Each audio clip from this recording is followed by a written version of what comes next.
Buenos días a todos. Antes de empezar quería agradecer la invitación al curso, a Andrés, a Daniel y por supuesto a todos los participantes, a todos los asistentes que sinceramente, lo hemos comentado nada más entrar Santiago y yo, nos ha sorprendido gratamente que había bastante gente, ¿no?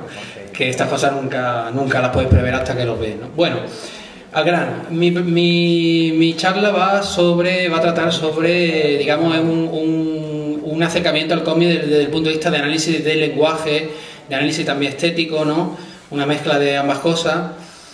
Y antes de entrar en materia, quería incidir especialmente en algo que Toni Giral ya ha comentado desde el comienzo, ha insistido también mucho. A ver, el cómic tenéis presente que es un medio de comunicación, como él decía, o una forma de expresión artística en muchos casos, industrial, es decir, desde su nacimiento ha ido aparejado, ha ido relacionado con un soporte, o soportes luego han ido variando con el tiempo, pero muy concreto, ese soporte ha sido impreso.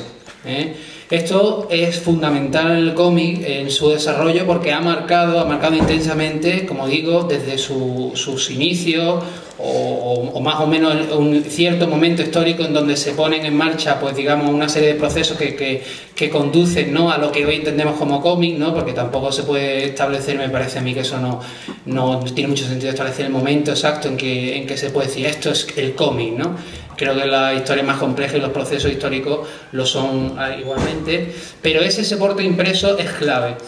Teniendo en cuenta, pues por tanto, que digamos que es un medio de comunicación, un arte pensado para ser reproducido, en el que por tanto esa forma de expresión el objeto, ¿no?, o por lo menos tradicionalmente el objeto no es nada comparable o queda reducido a un soporte impreso. Fijaos, empieza con un breve ejemplo para que se vea de qué estoy hablando, cómo puede determinar ese soporte masivo, impreso en el cómic, y conforme van cambiando esos soportes, cómo afecta igualmente al desarrollo del lenguaje del cómic. Esta viñeta es de George Cruikshank, se publicó en 1817 en un panfleto, con ya veis que es una viñeta declara marcadamente satírica, podemos encajarla en ese género que hoy día está, digamos, bastante ya definido de sátira política. Esta viñeta es mucho más reciente, se publicó el miércoles pasado de Manuel Fondevila en el Diario Público. Evidentemente hay un hilo no invisible o no tan invisible, o bastante visible, que une esos dos momentos históricos de 1817 a 2010. Y hay algo también que igualmente las une, que es precisamente la cuestión de para qué ha sido pensada esa viñeta. Esa viñeta que muchos de nosotros hoy día estamos viendo directamente en internet, Manuel Fondevila la piensa sobre todo para el contexto en el que se va a publicar, porque esa viñeta no aparece así en el periódico. ¿Cómo aparece esa viñeta? Aparece así. Aparece rodeada de un montón de texto que no tiene nada que ver con su viñeta, del texto del periódico. Hay incluso en la otra página, esto lo he sacado de la edición del Público, en la página de la derecha, ¿no?, en la página impar de la derecha, hay incluso otra ilustración, y eso ya afecta a la propia concepción, en el sentido de que Manuel, cuando hace estas viñetas, por ejemplo, eliminó, desde pronto se dio cuenta, eliminó el globo, se limitó a poner la rayita, ¿no?, para indicar que es el diálogo, ¿no?, pero quitó la forma, digamos, más clásica, más reconocible. Igualmente tiende, y lo podéis observar a partir de los próximos días, él tiende también a dejar los fondos en blanco o con colores muy claros. La razón, pues, atraer la atención de la mirada, ¿no?, que el lector se fije en ese espacio en blanco en el que el dibujo además también igualmente destaca, porque está lleno de texto, está rodeado, digamos. Esto es solo un ejemplo de cómo, en concreto en las viñetas de prensa, por supuesto, hay otro soporte y otro formato en el cómic, pero cómo ese soporte lo determina desde antemano qué se va a dibujar, qué se va a expresar, cómo se va a, si lleva texto, como acabo de comentar, cómo se va a incluir ese texto. Voy a hablar muy brevemente, porque Toni Giral se ha extendido más sobre ello, de algunos de esos soportes y formatos tradicionales, la industria tradicional, en los mercados dominantes, digamos, ¿no?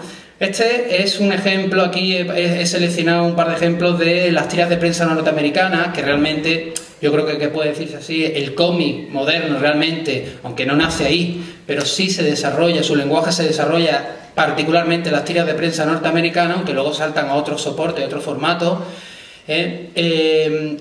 Y entonces, claro, aquí se da el mismo fenómeno, sobre todo con las tiras diarias que aparecen no de un primer momento, cuando se empieza a publicar cómic en la prensa, porque como ha dicho antes Tony Giral, primero eran dominicales, es decir, páginas en los suplementos dominicales enteras, ¿no? Pero un poco después aparecen tiras diarias que igualmente tenían el mismo problema de espacio, que estaban sujetos al espacio que les daba el periódico y igualmente aparecían rodeadas en un contexto ajeno a ese cómic. Y claro, todo eso evidentemente condiciona, como decía, al lenguaje y la estética del cómic de los autores, ¿no? Bueno, aquí tengo un ejemplo, después vamos a analizar porque hay algunas cosas que quiero comentar aquí, de una tira hoy día considerada de las más importantes de prensa en la historia del cómic, muy influyente, generó realmente un modelo que durante décadas pues fue seguido, ¿no? El de Terry y los piratas, de Milton Caniff. Aquí tenía un ejemplo de una tira diaria que se publicaba diariamente en blanco y negro, porque eso también rápidamente, digamos, que se estandarizó, ¿no? Ese tipo de condicionamiento, ¿no? Las tiras diarias pues solían ser, no digo siempre, pero a menudo solían ser en blanco y negro, y las páginas que se publicaban en los suplementos dominicales de cómic, eran páginas enteras o a veces medias páginas, dependiendo del periódico, dependiendo de la tira, ¿no? Eran coloreadas. Este es otro formato y también soporte, porque aquí en los comic books, que también ha comentado Tony Giral hace un rato en su charla, los comic books que aparecen en la década de los 30 en Estados Unidos suponen, digamos, la independización en el mercado americano, la independización del soporte, es decir, hasta ese momento las historietas, los cómics, las viñetas únicas también se publicaban pues en la prensa norteamericana, ¿no? Algunos casos aislados, se puede que eso, no sé si lo tendrá previsto comentar la charla Santiago, ¿no? Pero bueno, vamos a dejar eso, el tema del que tiene una charla sobre la novela gráfica.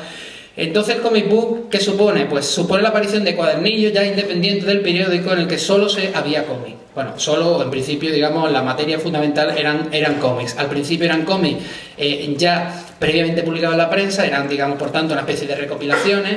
Eran cuadernillos, o sea, baratos, porque se imprimían en materiales baratos, normalmente pues iban grapados, de no muchas páginas, porque la idea es que se pudieran vender también a precios muy baratos, a precios pequeños, de manera que el negocio estuviera precisamente en el número de ventas, en las grandes tiradas que se hacían, ¿no? Bueno, pues aquí podéis ver precisamente el comic book en donde apareció por primera vez Superman el 38, que antes ha comentado Tony, un TVO de Spider-Man el 70, que he seleccionado para que veáis en qué condiciones se publicaba esto, rodeado de publicidad que literalmente, sobre todo a partir de los 60, que aparece muchísima publicidad insertada en los comic books, pues interrumpían muchas veces, numerosas veces a lo largo del mismo episodio, el TVO, ¿no? El mercado franco-belga también tiene su propio soporte y su propio formato. También lo ha comentado Tony Giral, las revistas que a partir de un determinado momento del siglo XX pues se instauran como modelo fundamental, donde las series se publican de manera serializada, con varias series distintas, con distintos autores. Lo que pasa es que, claro, como hay series que de pronto destacan, que tienen mayor aceptación por el público, pues se empezaron también a recoger en libros, en un formato que también es tradicional desde entonces en la industria franco-belga, que son los álbumes. Ahí tenéis varios ejemplos, seleccionados por supuesto, sobre todo más famosos, de Asterix, cómo Asterix empieza a publicarse en la revista Pilot en sus primeros números, pero luego empezó a ser, cada aventura, una vez que era completado, empezó a ser recogida y recopilada en álbumes, ¿no? Lo mismo con el Teniente Blueberry, que después creo que tenemos algo para comentar, y estos son mucho más recientes. Digamos que el álbum, por tanto, perdura como un formato bastante importante, ya con una gran tradición muy asentado en Francia o mercado franco-belga, ¿no? Porque realmente está muy relacionado por el idioma.